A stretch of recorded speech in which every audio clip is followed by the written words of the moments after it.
आज हमारे वित्त मंत्री जगदीश देवड़ा ने 4,38,000 करोड़ का एक ऐतिहासिक बजट पेश किया।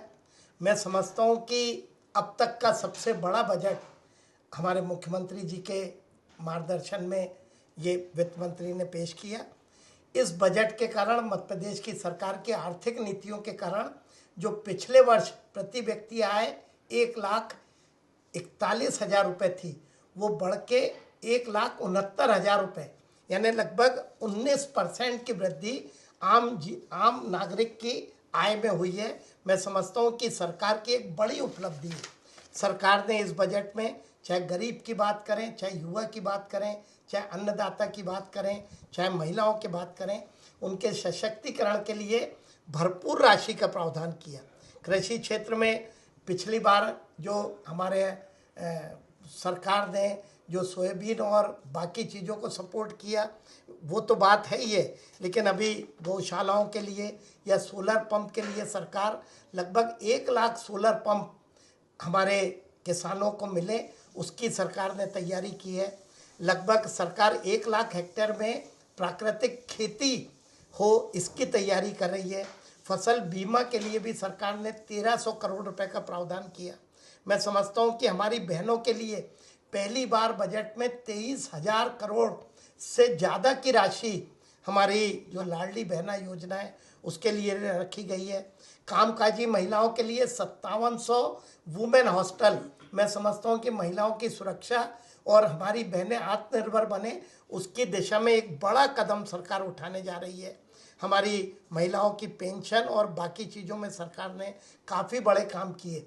युवाओं के लिए 25,000 करोड़ के ऋण का सरकार ने प्रावधान किया। खेलों के लिए 815 करोड़ रुपए देने की बात की। इंफ्रास्ट्रक्चर में मजरे टोले की रोड के लिए सरकार 21,000 करोड़ से अधिक की राशि दे रही है। 294 हमारे एजुकेशन में संदीपनी विद्यालय जो आने वाले समय में शिक्षा के उसमें मील का पत्थर साबित होंगे। मध्य प्रदेश शिक्षा के मामले में इन विद्यालयों के माध्यम से सबसे आगे जाएगा, उसकी तैयारी सरकार ने की है।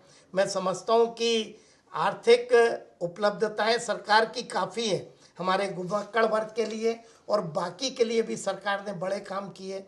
हमारी जो जी राम जी योजना है उसके लिए इस बार सरकार ने 10,000 करोड़ से ज़्यादा की राशि रखी है। मैं समझता हूँ कि ग्रामीण जीवन बदलने में ये जी राम जी योजना, जिसमें राज्य सरकार का 40% शेयर रहेगा, एक बड़ा योगदान देगी। अब गांवों को अपने निर्णय खुद करने का अधिकार हमारी केंद्र और राज्य की सरकार दे रही है। इसके साथ ही साथ हमारा जो बच्चों को पहली बार टेट्रा दूध पैक दिया जाए, उसके लिए सरकार ने बजट प्रावधान किया है। और हेल्थ सेक्टर में लगभग सरकार 23,000 करोड़ का प्रावधान किए है। और ई बस के रूप में सरकार ने एक नई शुरुआत की है और लगभग 472 ई बसें शुरू कर रही है। मैं समझता हूँ कि एक बड़ा काम जो सिंहस्थ 2028 का आने वाला है, 13,000 करोड़ का प्रावधान कि विकास ही हमारी विरासत है, इसको सरकार ने चरितार्थ किया। इस बार के बजट में सरकार ने एक बड़ा काम किया। कैपिटल एक्सपेंडिचर 1 लाख करोड़ के ऊपर का करने का काम सरकार कर रही है। जब तक पूंजीगत निवेश नहीं होगा, कोई भी राज्य, कोई भी देश आगे नहीं बढ़ सकता। सरकार ने इस दिशा में बड़ा काम किया है। मैं समझता हूँ कि हर पक्ष को छूने का, हर समाज का वर्ग सशक्त हो, उसके लिए सरकार ने हर वर्ग के लिए प्रावधान किए।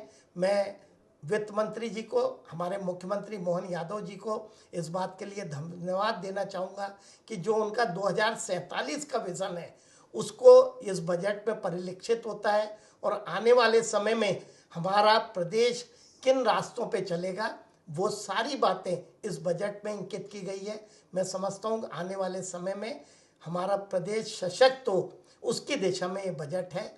मैं बजट के सारे प्रावधानों के लिए सरकार का बहुत बहुत धन्यवाद करता हूँ।